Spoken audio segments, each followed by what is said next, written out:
Hello viewers, welcome back to my channel. ഇന്നൊരു cartoon രൂപത്തിലുള്ളൊരു പിക്ചറുമായിട്ടാണ് വന്നിരിക്കുന്നത്. അപ്പോൾ എങ്ങനെ വരക്കുമെന്ന് ശ്രദ്ധിച്ച് കാണാം.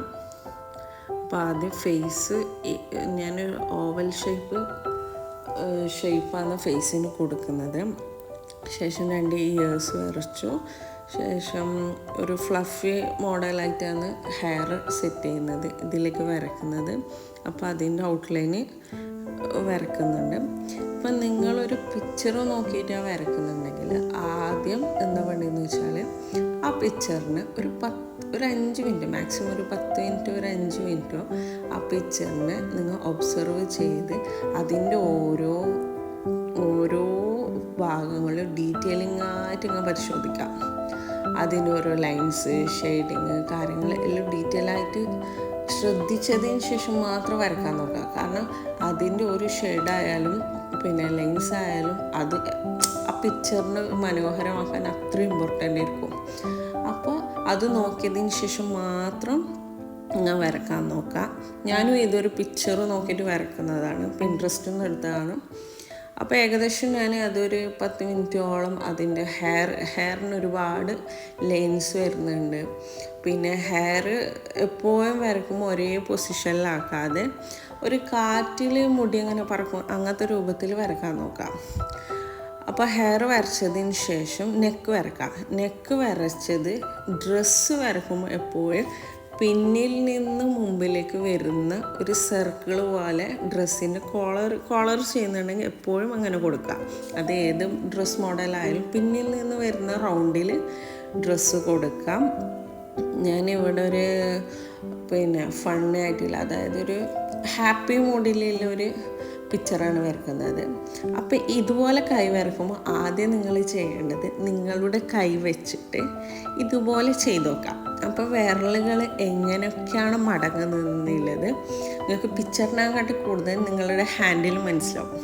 അപ്പോൾ ആ ഹാൻഡിൽ നോക്കിയിട്ട് ഏതെല്ലാം ഏത് വിരലിൻ്റെ മുകളിലാണ് വരുന്നത്, ഏത് വിരലിൻ്റെ അടിയിലാണ് വരുന്നത്, പിന്നെ എവിടെയൊക്കെ അതിൻ്റെ ലൈൻസ് വരുന്നുണ്ട്, മടങ്ങുമ്പോൾ എവിടെയെല്ലാം ലൈൻസ് വരുന്നുണ്ട് എന്നൊക്കെ മനസ്സിലാക്കാൻ കഴിയും.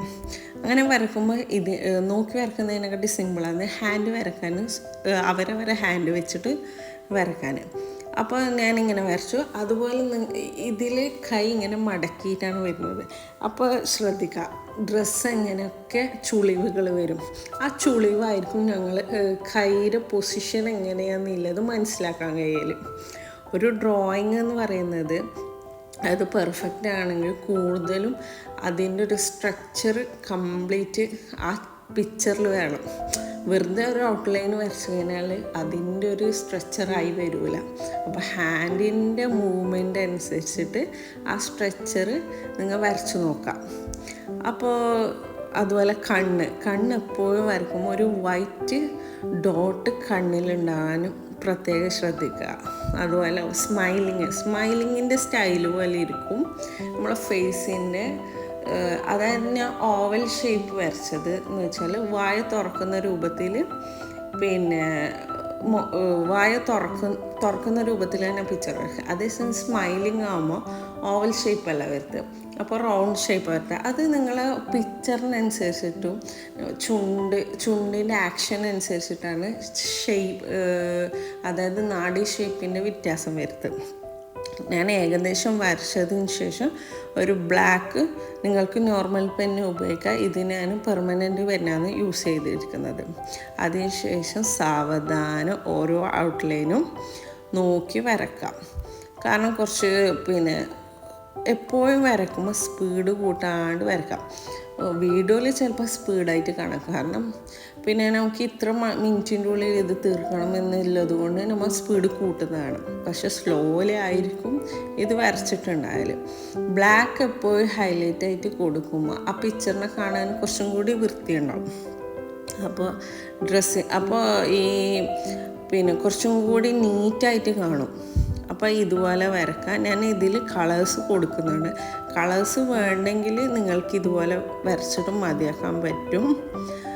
അപ്പോൾ വീഡിയോ ഇഷ്ടമായ ലൈക്ക് ചെയ്യുക, സബ്സ്ക്രൈബ് ചെയ്യുക, കമൻറ്റ് ചെയ്യുക, എങ്ങനെ ഉണ്ടെന്നൊന്ന് അഭിപ്രായം പറയാം. അഭിപ്രായം പറയുമ്പോൾ അത് നമ്മൾ ഓരോ വീഡിയോസിന് എന്തെല്ലാം തെറ്റുകളുണ്ട്, എന്തെല്ലാം നല്ല ശരികളുണ്ടെന്ന് നമുക്ക് ഇതിൻ്റെ ആൾക്കാർക്ക് മനസ്സിലായി. ഏത് വീഡിയോ ആയാലും ശരി, ഞാൻ കാണുന്ന വീഡിയോക്കെല്ലാം എന്തെങ്കിലും അഭിപ്രായം ഉണ്ടെങ്കിൽ ഞാൻ പോസ്റ്റ് ചെയ്യാറുണ്ട്. അതുപോലെ എൻ്റെ വീഡിയോസിന് ഒരുപാട് ആൾക്കാർ പോസ്റ്റ് ചെയ്യാറുണ്ട്. അപ്പോൾ ഈ വീഡിയോ നോക്കിയിട്ട് എങ്ങനെ ഉണ്ടെന്ന് ഒന്ന് പറയണം കേട്ടോ. എനിക്ക് കളർ കൊടുത്തിട്ട് അത്ര സാറ്റിസ്ഫൈഡ് ആയിട്ടില്ല. ഡ്രസ്സും കാര്യങ്ങളെല്ലാം ഓക്കെ ആയിരുന്നു. പക്ഷെ ഫേസിൻ്റെ കളറ് എൻ്റെ പിക്ചറിനെ ആകെ ഡൗൺ ആക്കിപ്പോയി. കാരണം എന്ന് വെച്ചാൽ skinny colour, perfect skinny colour എൻ്റെ കയ്യിലില്ല. അപ്പോൾ ഞാൻ എൻ്റെ കയ്യിലുള്ളൊരു കളർ വെച്ചിട്ട് ഞാൻ വരച്ചു. ഇതിൽ 2 പോരായ്മകൾ വന്നു. ഒന്ന് നാവും, ഒന്ന് ബോഡിക്ക് കൊടുത്ത കളറും ഇതിനൊരു മാച്ചേ ഉണ്ടായിരുന്നില്ല.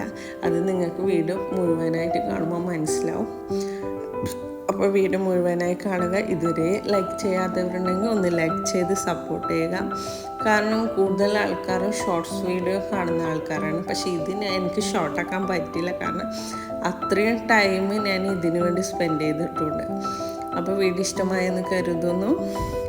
മറ്റൊരു വീഡിയോ ആയിട്ട് വരാം. അതുവരെ താങ്ക് യു ഫോർ വാച്ചിങ്.